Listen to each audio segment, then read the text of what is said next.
Hamas को समाप्त करने का समर्थन किया। 96% बच्चों ने महसूस किया है कि उनकी मौत जो है वो जल्द हो सकती है और 49% बच्चों ने मरने की ख्वाहिश जाहिर। संकट केवल शारीरिक नहीं बल्कि मानसिक। बमबारी और गोलीबारी जरूर रुक गई है, लेकिन मुश्किलें अभी खत्म नहीं हुई और 79% बच्चों को बार बार बुरे सपने आते। जब कोई देश युवा पीढ़ी की हक और भविष्य की बात करता है तो वही देश गजा में हो रही बर्बादी पर क्यों खामोश हो जाता है। कहते हैं कि बच्चे ही होते हैं हर मुल्क की तकदीर के हकदार, उनकी खुशियों में ही तो वतन का रंग होता है। आज इस वीडियो में बात करेंगे फिलिस्तीन के बच्चों के बारे में और साथ ही एक रिपोर्ट के बारे में जिक्र करेंगे। दरअसल डेज ऑफ पैलेस्टीन यानी एक वो मीडिया संगठन जो फिलिस्तीन से जुड़ी खबरों को दुनिया तक पहुंचाता है, जिसकी आज की हेडलाइन थी गजा's children still enduring the devastating aftermath of Israel's war। अगर मैं इसका हिंदी में तर्जुमा करूं तो इसका मतलब है गजा के बच्चे इजराइल के युद्ध के बाद भी अब भी उसके भयानक नतीजों का जो है वो सामना कर रहे हैं।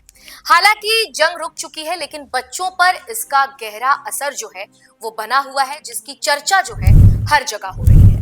गजा पट्टी में एक लंबे संघर्ष और बमबारी के बाद जब आखिरकार युद्ध विराम यानी सीज फायर हुआ तो ये उम्मीद जगी कि अब वहां के लोग, खास तौर पर बच्चे, इस शांति और सुरक्षा के एहसास को वापस से जी सकेंगे। लेकिन सच ये है कि बमबारी रुकने के बावजूद गजा के बच्चों की स्थिति में कोई सुधार नहीं हुआ है।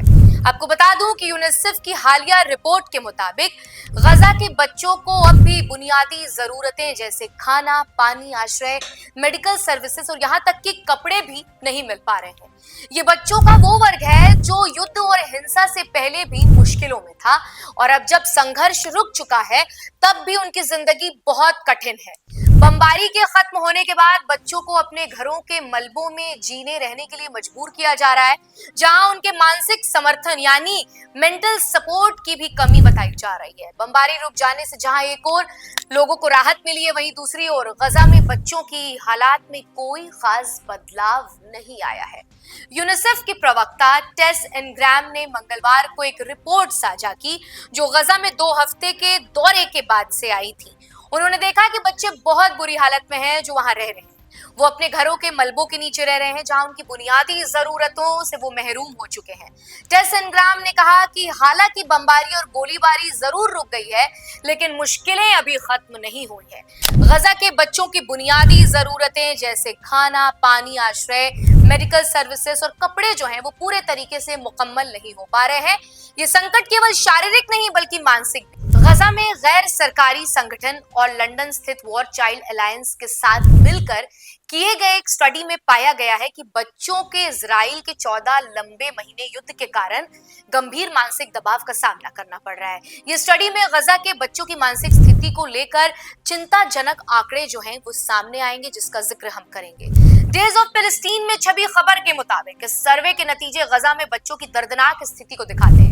96% बच्चों ने महसूस किया है कि उनकी मौत जो है वो जल्द हो सकती है और 49% बच्चों ने मरने की ख्वाहिश जाहिर की है। ये इस बात को दर्शाता है कि वो कितनी गहरी निराशा और दर्द में है।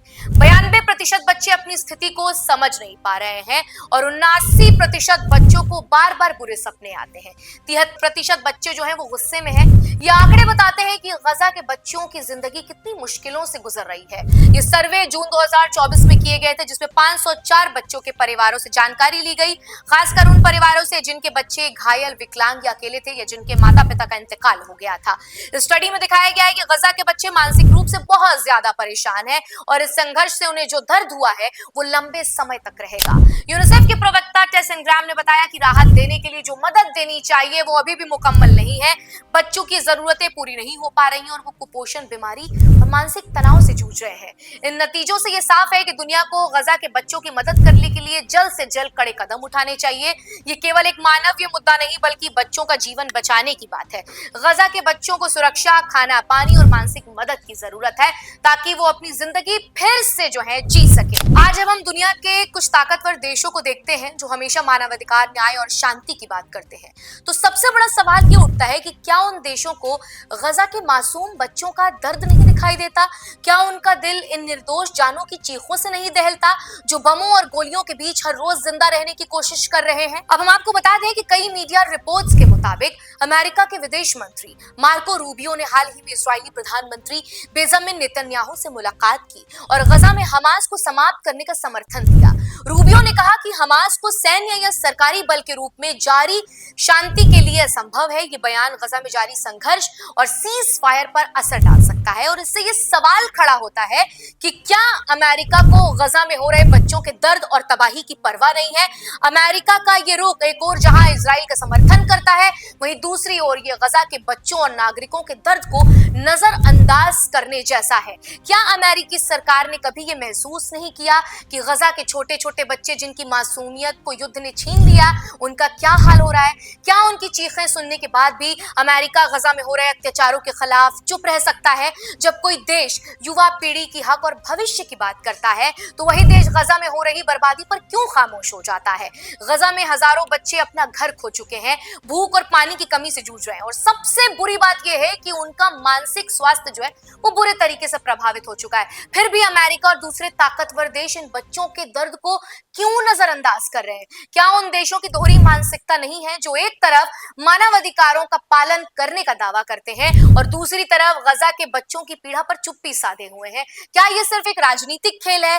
क्या गजा के बच्चों की जान और उनके अधिकार कुछ देशों के रणनीतिक हितों से कम अहम हो गए हैं?